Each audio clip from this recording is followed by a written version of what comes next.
Bonjour à tous, dans cette vidéo nous allons nous intéresser aux chaînes de contrats, translatives ou non de propriété.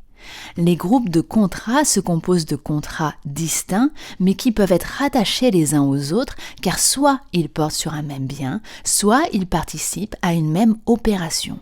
Nous sommes donc là dans une situation qui peut donc entrer directement en conflit avec le principe de l'effet relatif des contrats.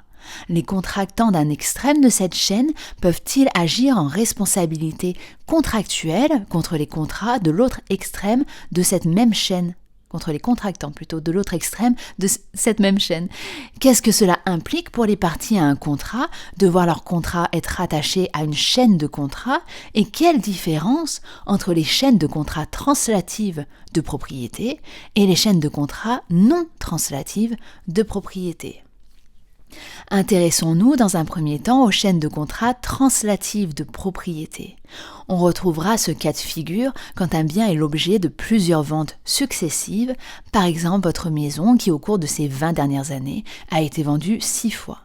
Ces 6 contrats de vente font donc partie d'une chaîne de contrats translative de propriété. Si ces contrats inclus dans cette chaîne sont de nature identique, alors on appellera cela une chaîne homogène de contrats. S'ils sont de nature différente, il s'agira alors d'une chaîne hétérogène de contrats. Un arrêt important est celui de la première chambre civile de la Cour de cassation du 9 octobre 1979. Il s'agit de l'arrêt Lamborghini. Il nous dit que l'action directe dont dispose le sous-acquéreur contre le fabricant ou un vendeur intermédiaire pour la garantie du vice caché affectant la chose vendue dès sa fabrication est nécessairement de nature contractuelle. Donc, dans les chaînes homogènes de contrats translatifs de propriété, la responsabilité est contractuelle entre le dernier acheteur et le vendeur initial, même s'il n'y a pas un contrat propre qui les relie entre eux. Pour ce qui concerne les chaînes hétérogènes de contrats, donc en présence de contrats de nature différente, la solution était moins évidente puisque la première chambre civile et la troisième chambre civile de la Cour de cassation étaient en désaccord sur la question. La première chambre civile retenait une responsabilité contractuelle, comme pour les chaînes de contrats homogènes, alors que la troisième chambre retenait quant à elle une responsabilité délictuelle, aujourd'hui nommée extra-contractuelle, puisqu'il n'y a pas de contrat entre les deux personnes, directement. C'est donc l'Assemblée plénière qui a dû trancher la question. C'est ce qu'elle a fait via 2 arrêts du 7 février 1986.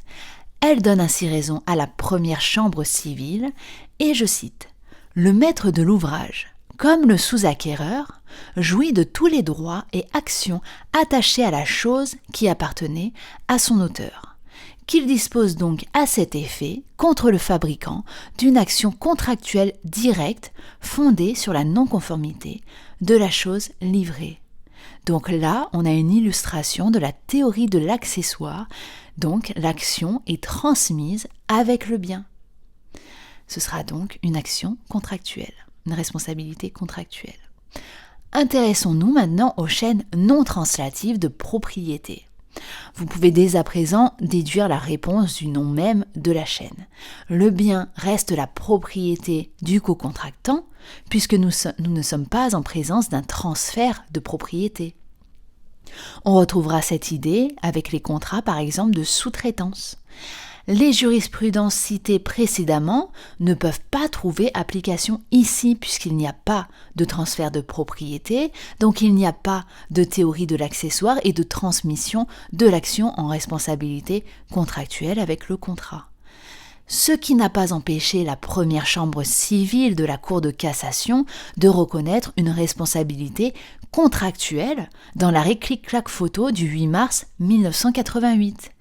Mais attention, cette jurisprudence ne se confirma pas par la suite, puisque le 12 juillet 1991, l'Assemblée plénière reviendra dessus avec son arrêt Besse, et je cite une partie de cet arrêt.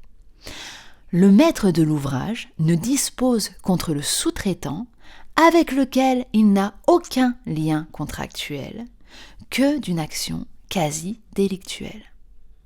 Voilà, j'espère que cette vidéo vous aura éclairé. Je vous invite à la liker et à vous abonner pour plus de contenu sur le droit et la fac de droit en général. Je vous souhaite une bonne journée, de bonnes révisions et de bons partiels.